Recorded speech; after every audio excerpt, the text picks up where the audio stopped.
La luz del pasillo C4 parpadeó 3 veces seguidas y luego se apagó. No fue un parpadeo normal, no fue el tipo de falla eléctrica que ves en un hospital viejo y dices, ah, otra vez los fusibles. Fue algo distinto. Fue como si alguien, o algo, estuviera jugando con el interruptor desde adentro de la pared. Me quedé quieto, con el expediente del paciente de la cama 12 todavía entre las manos, y sentí como el aire se volvía más denso, más frío, como si la temperatura hubiera bajado 5 grados en un segundo. Entonces escuché el sonido. Un rasguño largo, lento, deliberado, que venía desde el otro lado de la puerta del almacén de suministros. No era un ratón. No era una tubería. Era algo que arrastraba las uñas contra la madera con una paciencia que me heló la sangre. Y antes de seguir con lo que pasó esa noche, quiero pedirte algo. Si te gustan las historias así, de esas que no te dejan dormir, que te hacen voltear a ver la puerta de tu cuarto, estoy empezando con este canal. Subo un video largo todos los días y no te voy a mentir, cada uno me toma horas de edición, horas de trabajo que hago solo porque me apasiona esto. Así que si puedes darle al botón de suscribirte, de verdad me ayudarías más de lo que te imaginas. No te cuesta nada y para mí significa todo. Ahora sí, volvamos a esa noche, porque lo que pasó después del rasguño fue apenas el principio. Me llamo Daniel. Tengo 28 años y llevo trabajando como enfermero en el Hospital General del Sur desde hace 3 años de turnos nocturnos, de pasillos vacíos, de máquinas que pitan en la oscuridad y de pacientes que a veces mueren mientras le sostienes la mano. Te acostumbras. O al menos eso crees. Te acostumbras al olor del desinfectante mezclado con algo más orgánico, algo que no tiene nombre pero que todos los que trabajan en un hospital conocen. Te acostumbras a las luces fluorescentes que zumban como insectos atrapados. Te acostumbras a caminar solo por un pasillo a las 3 de la mañana y ver tu propia sombra proyectada contra la pared como si fuera otra persona siguiéndote. Todo eso se vuelve rutina. Pero aquella noche, la noche del 14 de noviembre, nada fue rutina. El turno empezó a las 11 de la noche. Cuando llegué, la enfermera del turno anterior, Claudia, me miró con una expresión rara.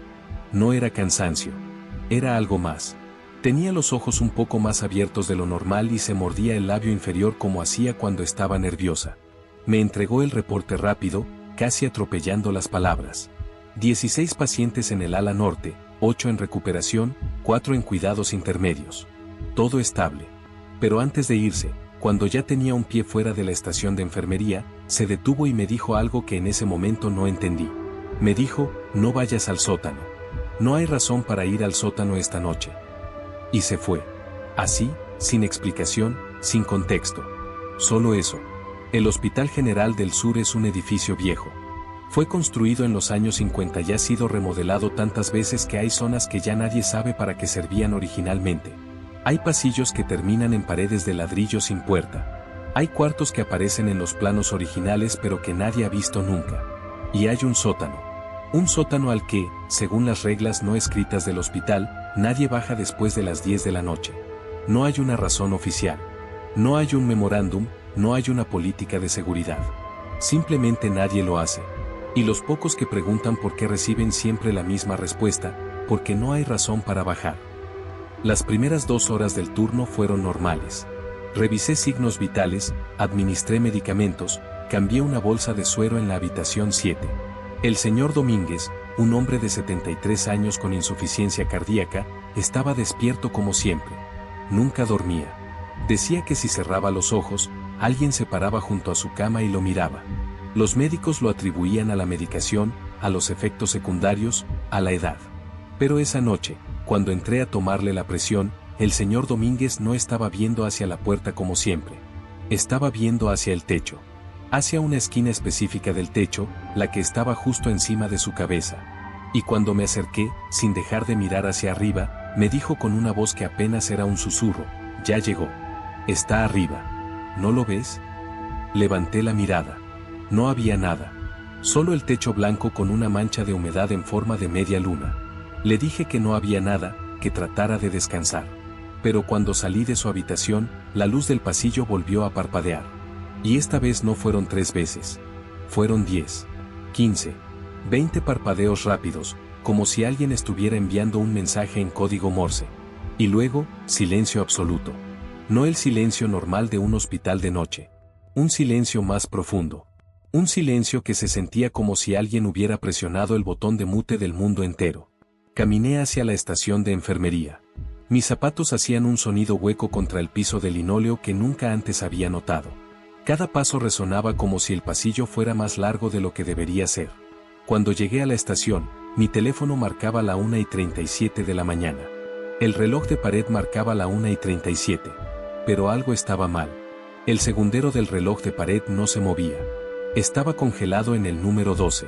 Lo miré durante lo que debieron ser 30 segundos, un minuto, y el segundero no avanzó ni un milímetro. Luego, de golpe, saltó al 1 y empezó a moverse al revés. No rápido, no como una falla mecánica. Lento, deliberado, como si el tiempo mismo estuviera retrocediendo en ese pasillo. Agarré mi teléfono para llamar a seguridad. No había señal. 0 barras. El wifi del hospital, que siempre funcionaba aunque fuera lento, también había desaparecido. Estaba solo. Completamente solo en un ala del hospital con 16 pacientes dormidos y un reloj que caminaba al revés. Fue entonces cuando escuché el llanto. Venía de algún lugar debajo de mí. No de una habitación. No de un paciente. De abajo. Del sótano. Era un llanto suave, como el de un niño pequeño, pero distorsionado de una manera que no puedo describir bien. Era como si el sonido pasara a través de algo, como si llegara filtrado por capas de concreto y tierra y algo más que no era ni concreto ni tierra. Duró unos 10 segundos y luego se detuvo. Y en el silencio que vino después, juré que escuché mi nombre. Daniel. Claro, nítido. Como si alguien estuviera parado justo detrás de mí y lo hubiera dicho directamente en mi oído. Me volteé tan rápido que casi me caigo. No había nadie. El pasillo estaba vacío en ambas direcciones, iluminado por esas luces fluorescentes que ahora zumbaban con un tono más grave, más enfermo. Decidí hacer mi ronda. Necesitaba moverme, necesitaba hacer algo que se sintiera normal. Empecé por la habitación 1. La señora Gutiérrez dormía profundamente, sus signos vitales estables en el monitor. Habitación 2, el joven Martínez, postoperatorio de apendicitis, también dormido. Habitación 3. Habitación 4. Todo normal. Cada puerta que abría, cada paciente que revisaba, me daba un pequeño alivio. Eran anclas a la realidad. Pruebas de que todo estaba bien, de que el reloj era solo un reloj viejo, de que el llanto era solo una tubería, de que mi nombre había sido solo mi imaginación. Pero en la habitación 9, algo cambió. La habitación 9 estaba vacía. Debería haber estado ocupada. En el reporte de Claudia, la habitación 9 tenía un paciente. Un hombre de 45 años, Francisco Reyes, ingresado por una fractura expuesta en la pierna derecha. Pero cuando abrí la puerta, la cama estaba perfectamente tendida. Las sábanas blancas, sin una arruga. La almohada mullida como si nadie la hubiera tocado nunca. No había expediente en el portadocumentos de la puerta. No había nombre en la placa de identificación. Era como si Francisco Reyes nunca hubiera existido. Revisé mi reporte. Ahí estaba. Habitación 9, Francisco Reyes, 45 años, fractura expuesta. Pero la habitación estaba vacía. Pensé que tal vez lo habían trasladado y Claudia olvidó mencionarlo. Esas cosas pasan. Me anoté mentalmente preguntar en la mañana y seguí con mi ronda. La habitación 10 estaba bien. La 11 también. La 12, donde estaba el paciente cuyo expediente tenía cuando todo empezó, estaba en silencio.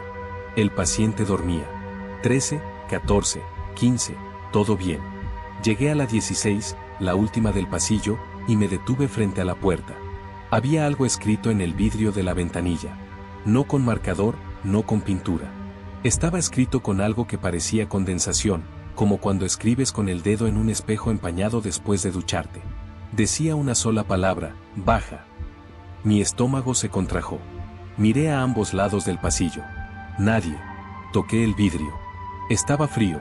Mucho más frío de lo que debería estar en un hospital con calefacción central. La palabra se desvaneció bajo mis dedos, dejando solo una mancha húmeda que olía a algo metálico. Como sangre vieja. No bajé al sótano. No todavía. Volví a la estación de enfermería y me senté frente a la computadora. Intenté acceder al sistema de registros para buscar a Francisco Reyes. La computadora estaba encendida, la pantalla brillaba con ese azul institucional de siempre. Pero cuando escribí el nombre en la barra de búsqueda y presioné Enter, los resultados fueron imposibles. La pantalla mostró un expediente a nombre de Francisco Reyes, pero la fecha de ingreso era el 14 de noviembre de 1973. Hace más de 50 años. Y la causa de ingreso no era una fractura. Decía, ingreso involuntario. Área restringida. Nivel S2. No existe un nivel S2 en el Hospital General del Sur. El sótano tiene un solo nivel. Todos lo saben. Un solo nivel con almacenes de suministros, archivos viejos y la morgue. No hay un S2. Nunca lo ha habido. La computadora se apagó sola. No se fue la luz, no fue un corte de energía. El monitor simplemente se volvió negro, como si alguien hubiera jalado el cable desde adentro de la pared.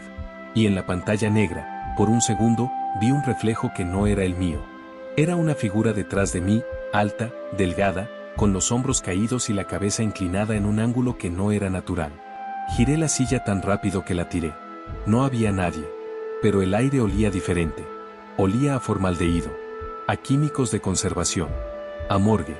Las siguientes 2 horas fueron un ejercicio de autocontrol. Me repetía que todo tenía explicación. Los hospitales viejos hacen ruidos. Las computadoras fallan. Los pacientes se trasladan y nadie avisa. Las corrientes de aire empañan ventanas. Todo tiene explicación. Todo. Pero cada vez que me repetía eso, algo nuevo pasaba que hacía más difícil creerlo. A las 2:45, el timbre de la habitación 3 sonó. Fui a revisar. La señora de la habitación 3, una mujer mayor con neumonía, estaba profundamente dormida. Su mano estaba lejos del botón de llamada. Muy lejos. El botón estaba en el suelo, al otro lado de la cama, como si alguien lo hubiera arrancado y tirado. Pero el cable seguía conectado. El botón no se había caído. Alguien lo había estirado hasta el suelo y lo había presionado desde ahí. A las 3:10, escuché pasos. No venían de ninguna habitación. Venían del techo. Pasos lentos, pesados, como los de alguien que arrastra los pies descalzos sobre concreto. Iban de un extremo del pasillo al otro. Me quedé paralizado en la estación de enfermería, mirando hacia arriba, siguiendo el sonido con los ojos como si pudiera ver a través del plafón. Los pasos se detuvieron justo encima de mí. Y luego, 3 golpes. 1, 2, 3. Espaciados, rítmicos, como si alguien estuviera tocando una puerta que existía en el techo. A las 3:30, todas las luces del pasillo se apagaron al mismo tiempo. No parpadearon.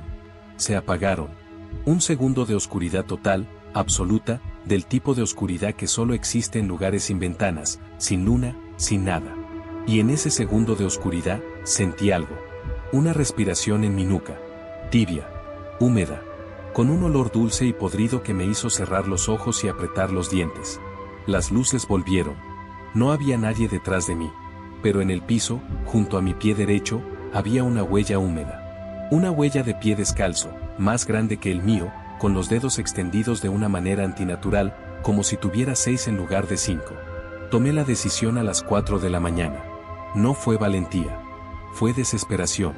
Necesitaba entender qué estaba pasando o iba a perder la cordura antes de que terminara el turno. Necesitaba bajar al sótano. La puerta del sótano está al final del pasillo este, junto a la escalera de servicio. Es una puerta gris, metálica, sin ventanilla, con un letrero que dice acceso restringido, personal autorizado. Yo tenía llave. Todos los enfermeros del turno nocturno tienen llave del sótano porque a veces necesitas bajar por suministros. Pero nadie lo hace de noche. Nadie. Giré la llave. La cerradura hizo un sonido que me pareció demasiado fuerte, como un hueso rompiéndose. La puerta se abrió hacia adentro con un chirrido largo que resonó escaleras abajo y se perdió en la oscuridad. Encendí la linterna de mi teléfono. Las escaleras bajaban en un ángulo pronunciado, más pronunciado de lo que recordaba. Las paredes eran de concreto sin pintar, húmedas, con manchas oscuras que podían ser humedad o podían ser cualquier otra cosa. El aire que subía era frío y pesado, como si el sótano estuviera respirando hacia arriba. Bajé un escalón. 2, 5, 10. Las escaleras deberían haber terminado después de unos 15 escalones. Conté 20 y seguían bajando. 25, 30. El concreto de las paredes empezó a cambiar. Ya no era liso. Tenía marcas. Arañazos. Docenas de arañazos que iban en todas direcciones, algunos superficiales, otros profundos, como si alguien hubiera intentado escalar las paredes con las uñas. Y en algunos puntos, los arañazos formaban patrones. No aleatorios. Deliberados. Líneas paralelas, curvas que se repetían, algo que se parecía a letras pero que no pertenecía a ningún alfabeto que yo conociera. Llegué al fondo después de lo que debieron ser 40 escalones. El sótano del Hospital General del Sur que yo conocía era un espacio rectangular, bien iluminado con lámparas de neón, con estantes metálicos llenos de cajas de suministros a la izquierda y la puerta de la morgue al fondo. Pero lo que encontré al final de esas escaleras no era eso. Era un pasillo. Un pasillo largo, estrecho, con paredes de azulejo blanco que alguna vez fue blanco pero que ahora tenía un tono amarillento, enfermo, como dientes viejos. El piso era de mosaico, pequeños cuadrados blancos y negros que formaban un patrón de tablero de ajedrez. Y las luces sí funcionaban aquí abajo, pero eran diferentes. Eran focos desnudos que colgaban del techo con cables que se balanceaban suavemente, como movidos por una brisa que no existía. Esto no era el sótano. Esto no debería estar aquí. Caminé. No sé por qué caminé en lugar de dar media vuelta y subir las escaleras corriendo. Algo me jalaba. No físicamente, no como una mano en mi brazo. Era algo más sutil. Como una curiosidad que no era completamente mía, como un pensamiento implantado que me decía que necesitaba ver qué había al final de ese pasillo. Mis pasos sonaban diferentes aquí. Más secos. Más muertos. Como si el sonido no rebotara en las paredes sino que fuera absorbido por ellas. A los lados del pasillo había puertas. Puertas metálicas con pequeñas ventanillas de vidrio reforzado, el tipo de ventanillas que tienen las puertas de las habitaciones de psiquiatría. Puertas con cerrojos por fuera. Me acerqué a la primera puerta de la izquierda y miré por la ventanilla. Adentro había una habitación pequeña, no más grande que un closet, con una camilla metálica en el centro y paredes acolchadas que estaban desgarradas, mostrando el relleno amarillo como entrañas. La camilla tenía correas de cuero en los lugares donde irían las muñecas, los tobillos y la frente. Las correas estaban abiertas, pero tenían marcas de uso. Muchas marcas. El cuero estaba desgastado, oscurecido por algo que se había secado sobre él una y otra vez durante años. La segunda puerta era igual. Y la tercera. Habitaciones idénticas, camillas idénticas, correas idénticas. Pero la cuarta puerta era diferente. La cuarta puerta no tenía ventanilla. Donde debería estar el vidrio había una placa metálica soldada, como si alguien hubiera decidido que lo que estaba adentro no debía ser visto. Y de detrás de esa puerta venía un sonido. Un zumbido bajo, constante, como el de una máquina que ha estado funcionando sin interrupción durante décadas. No era el zumbido de una lámpara ni el de un generador. Era algo orgánico, algo que vibraba de una manera que podía sentir en los dientes, en los huesos, en la parte de atrás de los ojos. No intenté abrir esa puerta. Seguí caminando. El pasillo se hacía más estrecho a medida que avanzaba. Los focos estaban más separados ahora, dejando charcos de oscuridad entre cada uno.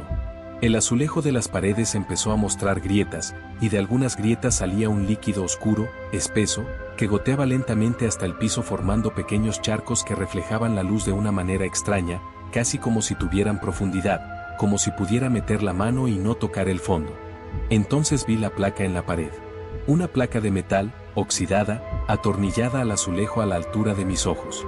Decía, nivel S2. Área de experimentación. Acceso restringido, dirección general.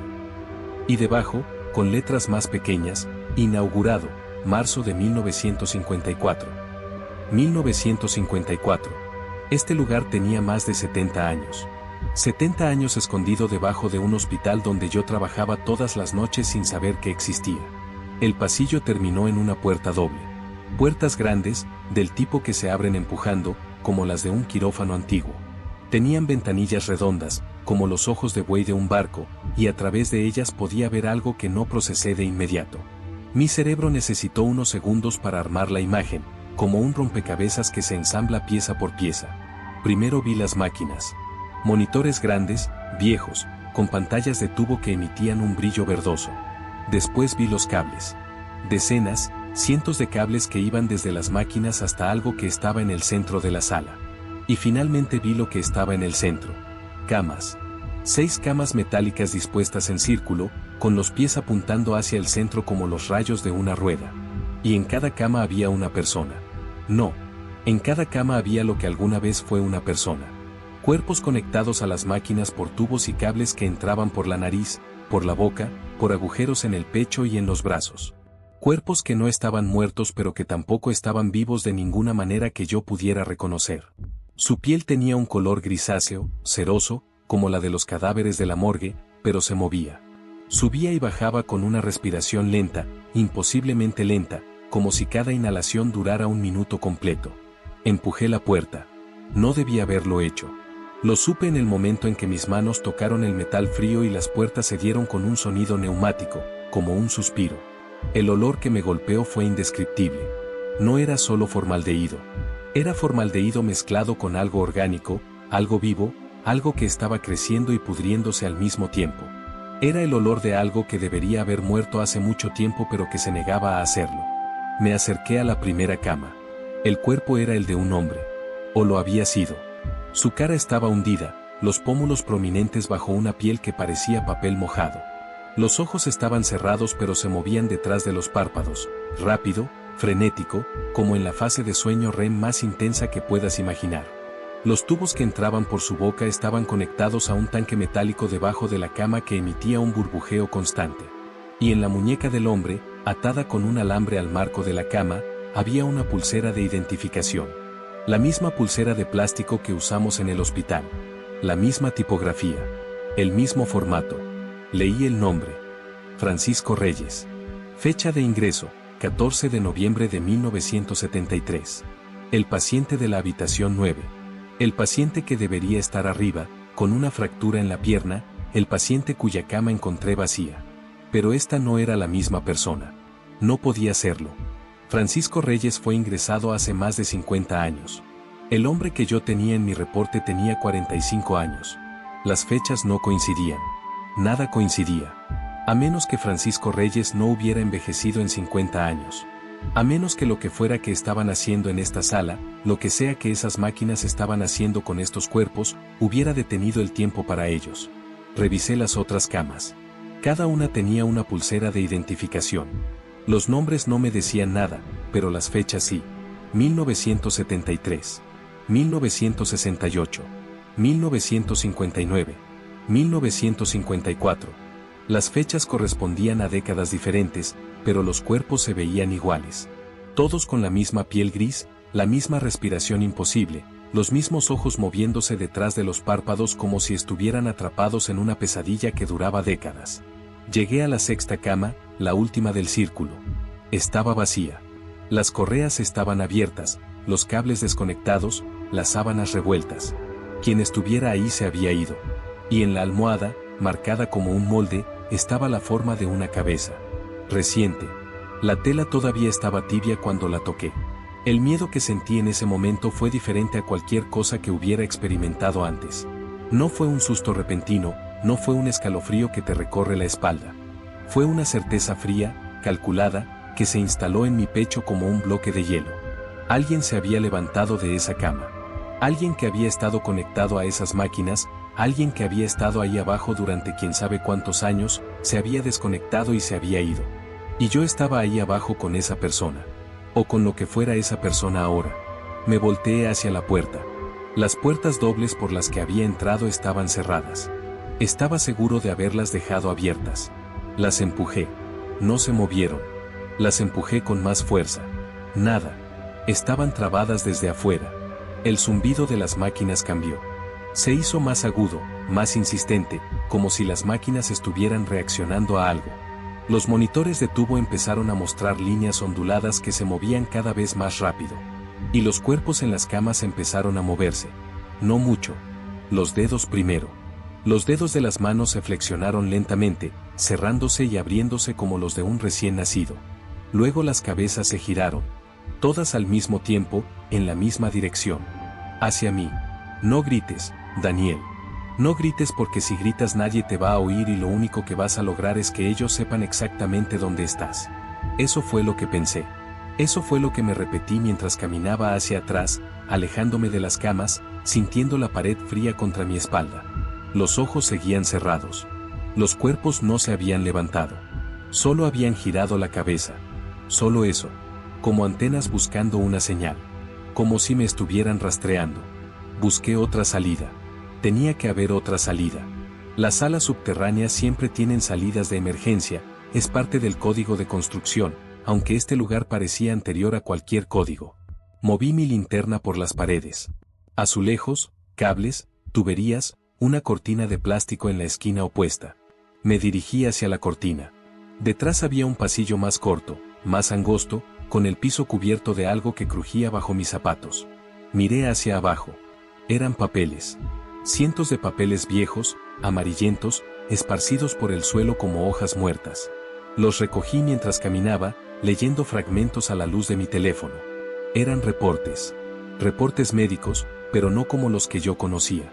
Estos tenían un formato diferente, más viejo, con una tipografía que ya nadie usa. Y el contenido era perturbador. Uno de ellos decía, sujeto 14. Respuesta positiva al protocolo de inmersión prolongada. Los signos vitales se mantienen estables después de 180 días de desconexión sensorial. Los episodios de vocalización durante la fase 3 han aumentado en frecuencia e intensidad. El sujeto parece comunicarse con algo que no podemos identificar. Otro decía, sujeto 07. Efectos secundarios del protocolo incluyen crecimiento anormal de tejido en la zona occipital del cráneo. Se recomienda no interrumpir el tratamiento. Las interrupciones previas han resultado en eventos no controlables.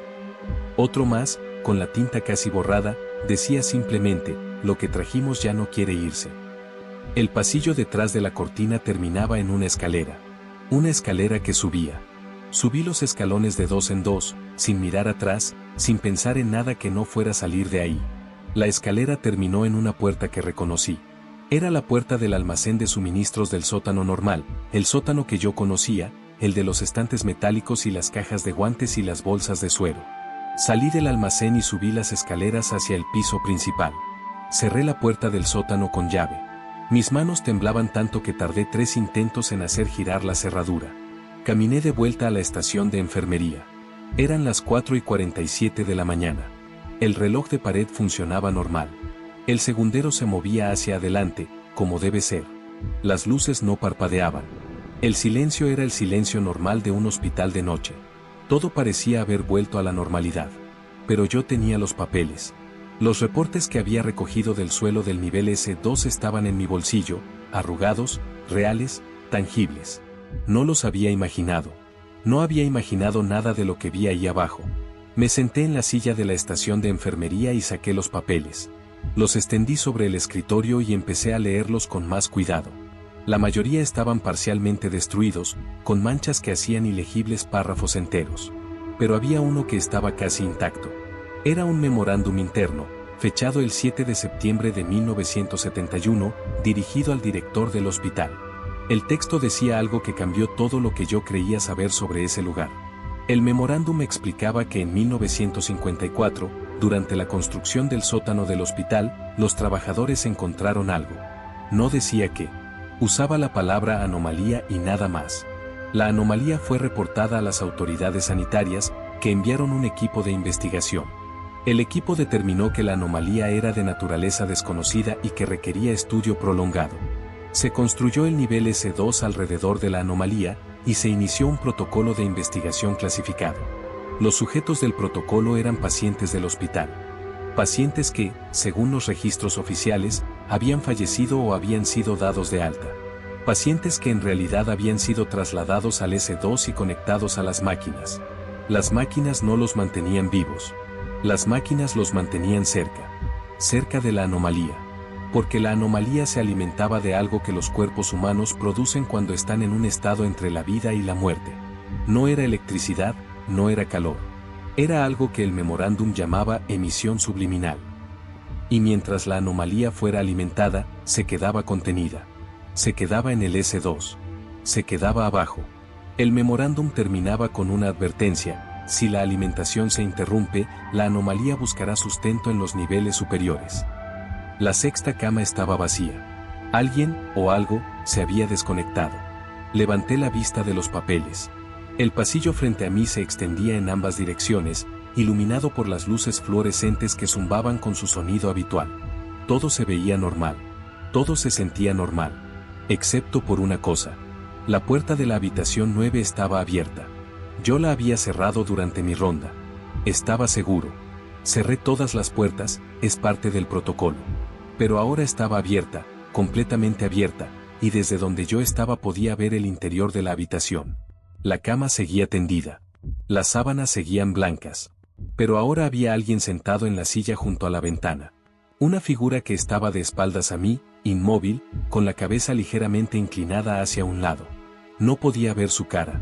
No podía ver nada más que la silueta recortada contra la luz tenue que entraba por la ventana. Pero sabía que no era un paciente. Los pacientes no se sientan así. Los pacientes no tienen esa quietud absoluta, esa inmovilidad que va más allá de estar dormido o incluso de estar muerto. Era la inmovilidad de algo que está esperando. De algo que ha estado esperando durante mucho, mucho tiempo. Me levanté de la silla. No sé por qué me levanté. Debería haber corrido. Debería haber salido del hospital, haber bajado las escaleras y haber cruzado el estacionamiento y no haber parado hasta llegar a la calle y encontrar a alguien, a quien fuera, y decirle lo que estaba pasando. Pero no lo hice. Me levanté y caminé hacia la habitación 9. Cada paso que daba se sentía más pesado que el anterior, como si el aire se estuviera espesando, como si estuviera caminando a través de algo que no quería que me acercara pero que al mismo tiempo me estaba jalando. Llegué a la puerta. La figura no se había movido. Podía ver más detalles ahora. Llevaba una bata de hospital, de esas que se atan por detrás. La tela tenía manchas oscuras, irregulares. Su cabello era largo, oscuro, y colgaba lacio sobre sus hombros. Sus brazos descansaban sobre los posabrazos de la silla, y en sus antebrazos podía ver las marcas. Marcas de los tubos. Marcas de los cables. Marcas de décadas de estar conectado a las máquinas del S2. Me detuve en el umbral. No entré. Algo me detuvo, algo instintivo, algo que mi cuerpo sabía aunque mi mente no pudiera articularlo. No debía entrar. No debía acercarme más. Pero necesitaba verle la cara. Necesitaba saber si era Francisco Reyes. Necesitaba saber si lo que vi ahí abajo era real. La figura movió la cabeza. Lento. Tan lento que al principio creí que era un juego de luces, un movimiento de sombras. Pero no. La cabeza giró hacia mí, grado por grado, como la aguja de un reloj que avanza hacia la hora que no quieres que llegue. Y cuando la cara quedó lo suficientemente girada para que la luz del pasillo la iluminara, lo que vi me quitó la capacidad de moverme, de pensar, de respirar. No era una cara. No en el sentido en que conocemos las caras. Era un espacio donde debería haber una cara, pero los rasgos estaban mal. Los ojos estaban demasiado separados, como si alguien hubiera tomado una cara normal y la hubiera estirado desde los lados. La boca era una línea recta, sin labios, sin expresión, pero estaba abierta, ligeramente abierta, y adentro no había dientes ni lengua. Había oscuridad. Una oscuridad que parecía tener profundidad, que parecía ir más allá de donde debería terminar la cabeza. Y de esa oscuridad salía un sonido. No un susurro, no un gemido. Era mi nombre. Daniel. Dicho con una voz que no era humana, que no era producida por cuerdas vocales ni por pulmones ni por nada que perteneciera a este mundo. Era una voz que venía de un lugar profundo, antiguo, hambriento. Corrí. Finalmente, mi cuerpo reaccionó y corrí. Corrí por el pasillo sin mirar atrás, pasé la estación de enfermería, pasé la puerta del ala norte, bajé las escaleras principales saltando escalones, crucé el vestíbulo vacío y llegué a las puertas principales del hospital. Empujé las barras de emergencia. Las puertas se abrieron al aire frío de la madrugada. El estacionamiento estaba desierto, iluminado por lámparas de sodio que teñían todo de naranja. Me detuve junto a mi coche, jadeando, con las manos en las rodillas, sintiendo el frío del asfalto a través de las suelas de mis zapatos. Miré hacia el hospital. El edificio se elevaba contra el cielo oscuro como un monolito de concreto y vidrio. Las ventanas estaban oscuras en su mayoría, con algunas luces encendidas en los pisos superiores. Todo parecía normal. Todo parecía un hospital normal en una noche normal. Pero en la ventana de la habitación 9, en el tercer piso, había una silueta. La misma silueta. Estaba de pie junto al vidrio, mirando hacia abajo, mirándome a mí. Y a su lado, había otra silueta. Y otra. Y otra. Saqué mi teléfono. Tenía señal.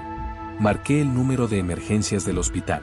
El teléfono sonó 3 veces y alguien contestó. Una voz que no reconocí, una voz que sonaba lejana, como si viniera desde el fondo de un pozo. Hospital General del Sur, buenas noches. Habla Daniel, enfermero del turno nocturno del ala norte. Necesito que envíen seguridad al tercer piso. Hay alguien en la habitación 9 que no debería estar ahí. Necesito ayuda. Hubo una pausa larga. Y luego la voz dijo algo que hizo que el teléfono casi se me cayera de las manos. Daniel, no tenemos turno nocturno en el ala norte. El ala norte fue cerrada hace 6 meses por remodelación. No hay pacientes, no hay enfermeros. Nadie ha trabajado ahí en 6 meses. Miré la ventana de la habitación 9.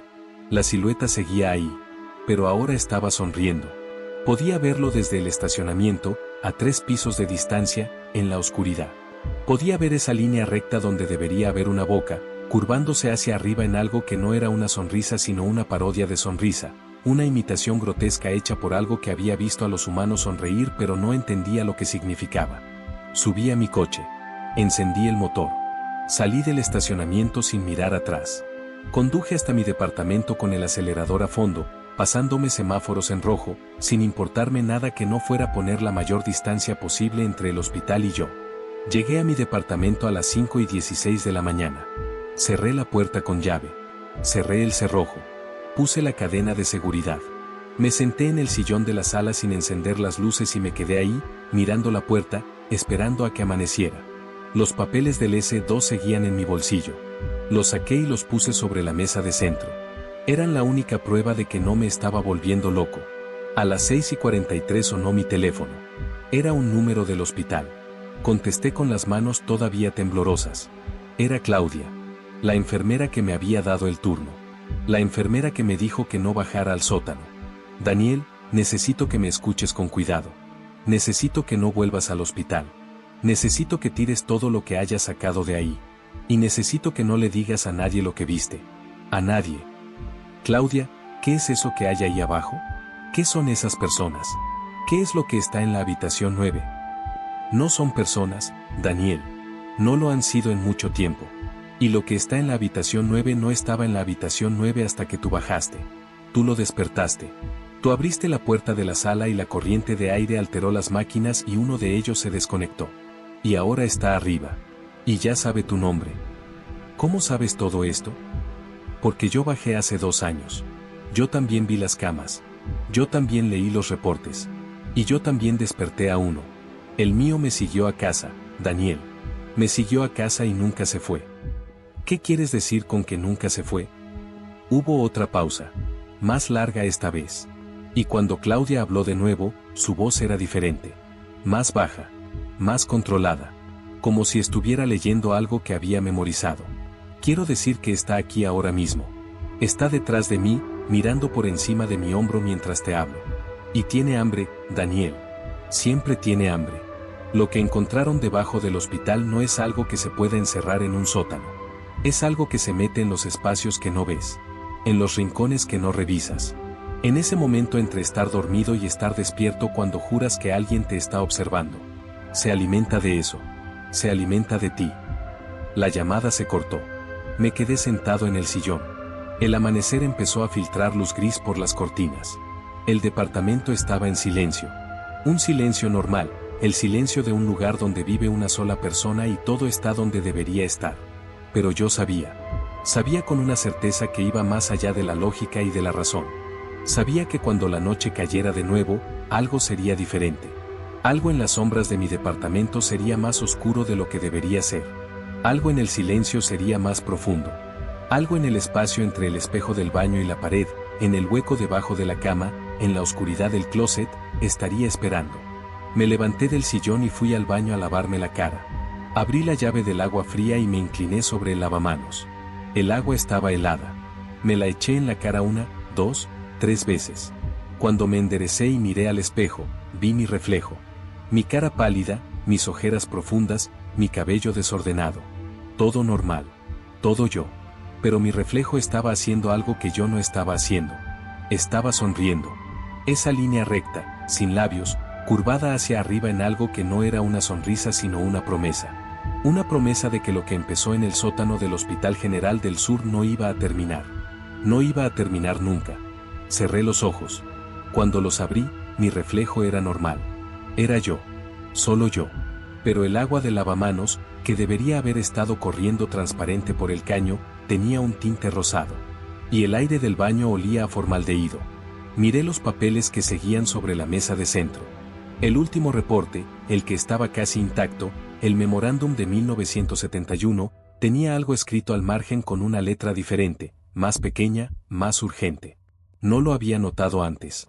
Eran 2 líneas, escritas con una caligrafía temblorosa, como si la mano que las escribió estuviera temblando demasiado para mantener el pulso firme. La anomalía no está debajo del hospital. La anomalía es el hospital. Siempre lo fue. Dejé los papeles sobre la mesa. Me senté en el sillón. Y esperé. No sé qué esperaba.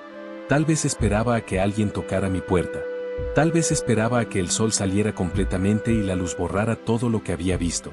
Tal vez esperaba a que Claudia volviera a llamar y me dijera que todo era una broma, que el hospital estaba bien, que yo estaba bien, que nada de lo que vi era real. Pero Claudia no llamó. Nadie llamó. Y cuando revisé las noticias en mi teléfono esa mañana, no encontré nada sobre el Hospital General del Sur. Nada sobre niveles subterráneos, nada sobre pacientes desaparecidos, nada sobre anomalías. El hospital seguía funcionando como siempre. Atendiendo pacientes. Haciendo cirugías. Turnos de día, turnos de noche. Todo normal. Renuncié esa misma mañana. Envié un correo electrónico al Departamento de Recursos Humanos diciendo que dejaba mi puesto por razones personales. No fui a recoger mis cosas. No fui a despedirme de nadie. No volví a acercarme a ese edificio. Han pasado 3 semanas desde esa noche. 3 semanas en las que no he dormido más de 2 horas seguidas. 3 semanas en las que cada vez que paso frente a un espejo, miro a mi reflejo durante un segundo más de lo necesario, buscando algo que espero no encontrar. 3 semanas en las que el olor a formaldehído aparece en los lugares más inesperados, en mi coche, en el supermercado, en mi almohada cuando me acuesto por la noche. Anoche, a las 3 de la mañana, me desperté con la sensación de que alguien estaba parado junto a mi cama. No abrí los ojos. No me moví. Me quedé perfectamente quieto, controlando mi respiración, fingiendo que seguía dormido. Y en el silencio de mi habitación, escuché una respiración que no era la mía. Tibia. Húmeda. Con ese olor dulce y podrido que reconocí inmediatamente. Y luego, justo antes de que el sonido se detuviera, escuché mi nombre. Daniel. Dicho con esa voz que viene de un lugar profundo, antiguo, hambriento. No abrí los ojos. No me moví. Y eventualmente, la respiración se alejó. Escuché pasos descalzos sobre el piso de madera, yendo hacia la puerta de mi habitación. Escuché la puerta abrirse. Escuché los pasos alejarse por el pasillo. Esta mañana, cuando me levanté, la puerta de mi habitación estaba cerrada. Cerrada con llave. Desde afuera. Y en el piso, junto a mi cama, había una huella húmeda. Una huella de pie descalzo, más grande que la mía, con 6 dedos extendidos de una manera que ningún pie humano debería poder lograr. No sé cuánto tiempo más voy a poder seguir pretendiendo que estoy bien. No sé cuánto tiempo más voy a poder seguir saliendo a trabajar y comprando comida y hablando con personas como si todo fuera normal. Porque nada es normal. Nada ha sido normal desde que bajé esas escaleras. Y lo peor no es que algo me está siguiendo. Lo peor no es que algo me visita por las noches y dice mi nombre con una boca que no debería existir. Lo peor es que cada noche, cuando cierro los ojos y empiezo a quedarme dormido, por un segundo, solo por un segundo, puedo ver el S2. Puedo ver las máquinas. Puedo ver los cuerpos en las camas. Y puedo ver la 6ª cama, la que estaba vacía. Solo que ya no está vacía. Estoy yo ahí, conectado a los tubos, conectado a los cables, con la piel gris y cerosa y los ojos moviéndose detrás de los párpados. Y una parte de mí, una parte que cada noche se hace más grande y más fuerte, sabe que no es un sueño. Es un recuerdo.